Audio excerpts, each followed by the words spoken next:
Y les dejamos pendientes este tema tan interesante que tiene que ver con las infecciones urinarias, esta vez en niños. Y tenemos a dos especialistas invitadas para hablar sobre el tema, a la doctora Catalina Pires, profesora de Pediatría de la Facultad de Medicina de la UDELAR, bienvenida, y también a la doctora pediatra, también ambas, Luciana Robino, profesora adjunta del Departamento de Bacteriología y Virología de la Facultad de Medicina de UDELAR. Bienvenidas. Buenos días. Bueno, en primer lugar, Catalina, contanos a propósito de cuán frecuentes son las infecciones urinarias en niños. Bueno, en niños, increíblemente, aunque nosotros las familias saben que vemos a los niños entre los 0 y los 14 años, los pediatras básicamente, es distinto hablar según a qué edad la frecuencia. Pero es una enfermedad que es frecuente, el 3 al 5% de esa población podría tener infección urinaria, pero esta infección es más frecuente en los niños más pequeños, en los menores de 2 años, luego ya es más rara, pero tiene algunas características especiales. Cuando ocurre en niños muy pequeños, menores de 2 años, uno siempre piensa que en esa situación puede haber algún factor predisponente del niño, sumado a lo que los microbios pueden tener como agresivos, pero puede haber algún factor predisponente y lo tenemos que buscar. A medida que los niños crecen, la infección pasa a ser más frecuente en niñas, en mujeres, después de los 5 años es así, pero lo que las familias seguramente tienen visto es que los pediatras tenemos en cuenta y los médicos de familia, los médicos generales que atienden a niños, tenemos en cuenta esta enfermedad cuando hay síntomas como fiebre y uno no encuentra la causa. O sea que muchas veces pensamos en la enfermedad y luego la enfermedad no se confirma. Pero es una enfermedad que digamos frecuente. Claro. Es frecuente. Y que vamos a decir que ocurre por una infección en las vías urinarias, en definitiva. Una infección en las vías urinarias que también a veces a la familia les intriga por qué es que ocurren. Bueno, se dan una conjunción de factores, ¿no? En el intestino y en el perineo, toda la piel que está alrededor de donde está la uretra y donde está el ano, hay una colonización por bacterias que están en el aparato digestivo, colonizan allí, y si se dan algunas condiciones, como bacterias que tienen algún poder agresivo especial, o condiciones que favorecen el ascenso de la bacteria sube por el árbol urinario hasta llegar a la vejiga y causa infección y puede ascender hasta los riñones. Antes de continuar con la pediatra Luciana, Catalina, simplemente también danos una idea por lo menos de algunos síntomas a los que estaría bueno prestarle atención, ¿no? Como mamás o papás. Ahí de nuevo, si el niño es muy pequeñito, como menor de 3 meses, que en ese periodo de la vida, desde el nacer a los 3 meses ocurren, ahí casi siempre fiebre y el niño se pone mal. O sea, los papás se dan cuenta que el niño no está bien, puede haber fiebre, puede haber hipotermia, pero muchas veces es una fiebre que uno no encuentra la causa, buscó lo respiratorio. No hay que descartar ahí con esa fiebre que pueda ser una infección urinaria. Ahí está, en ese caso nosotros lo vamos a buscar. Después desde ahí, desde los 3 meses hasta los 2, 3 años, bueno, la causa es, el niño a lo mejor a los 2, 3 años puede decir que tiene alguna molestia al orinar, puede ir a orinar más frecuentemente, los papás pueden notar la orina distinta, pero dolor, queja, y la fiebre está presente. Y después más adelante sí es más parecido a como le pasa a la gente más grande, que van seguido al baño, que tienen dolor, que tienen a veces dolor lumbar y fiebre.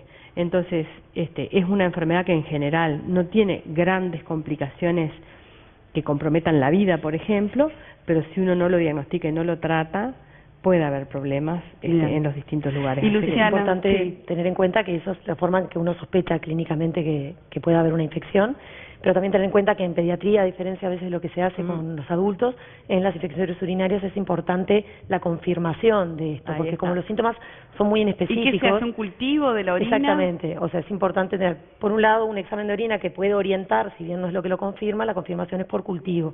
Y eso a veces es lo que complica un poquito, dependiendo de la edad, la forma de recolectar esa muestra para hacer el cultivo, pero es importante, sí, que se haga cultivo en los niños que se sospecha infección para determinar, para confirmarla que está está la infección presente y saber bien qué bacteria es la que la está produciendo. ¿Y cuál es la manera de prevenir? ¿Hay una forma de prevenir este asunto de las infecciones urinarias? O también, bien decía la médica, ¿no? Hay factores a veces que predisponen a que eso ocurra, ¿no? Exacto. Uno tiene que pensar en las infecciones urinarias como en tantos otros procesos infecciosos en lo cual interactúa no solo el niño, en este caso, que está enfermo, sino también un microorganismo, como es la bacteria que está produciendo la infección. Uno tiene que pensar en los dos aspectos. Por un lado, en el niño, qué puede estarle sucediendo para que este niño esté haciendo una infección urinaria. ¿Le puede ocurrir a cualquier niño? Le puede suceder, pero en los más pequeños, sobre todo, tenemos que sospechar, como decía Catalina, la existencia de algún factor predisponente, ya sea desde su propio árbol, el aparato urinario, ¿no? Que no tenga ninguna malformación anatómica, o también la función de ese aparato urinario que sea correcta. Uno de los eventos que se detectan frecuentemente en los chiquitos cuando tienen infecciones urinarias, sobre todo recurrentes, es la presencia de reflujo vesicureteral. ¿Eso qué es? Es una alteración en la implantación de los uréteres a nivel de la vejiga que permite el ascenso de orina desde la vejiga hacia los uréteres y eventualmente que esto pueda llegar a los riñones y producir infección. Y generar infección. Eso es Pero un 20%. tiene que ver el frío, viste que a veces solemos asociar al frío, en realidad a los cambios el frío lo que puede dar es como temperatura. síntoma de cistitis, o sea, esa necesidad de ir seguir Pero al baño, no tiene pero nada no que ver. predispone a la infección urinaria. No, en esto el frío Uno tiene que preocuparse por los riñones cuando quizás se repite el episodio de la infección urinaria. Es que el riesgo, sobre todo, quizás en una primera infección urinaria, si bien hay que estar atentos, hay que tratarla, y las consecuencias quizás no son tan importantes como cuando las infecciones urinarias son recurrentes, porque sí, el punto final es evitar el daño renal. ¿Y qué papel juegan los probióticos en esto? Y bueno, ahí, como decíamos, dentro de las estrategias terapéuticas para prevenir la infección, como decíamos en el huésped, pensar en el reflujo. Entonces, si está presente, por un lado, está pautado el uso de antibióticos como quimioprofilaxis, son antibióticos a dosis bajitas que se utilizan de forma diaria por periodos prolongados, pero también en los últimos años han surgido como nuevas propuestas de prevención, como es el uso de los arándanos, y son buenos los arándanos, hay que aprovechar. Pero bueno, ahora también hay presentaciones, formulaciones farmacológicas, no solo en jugos o el arándano fresco, sino que también preparados farmacológicos, y en algunos casos también ahora están asociados a probióticos.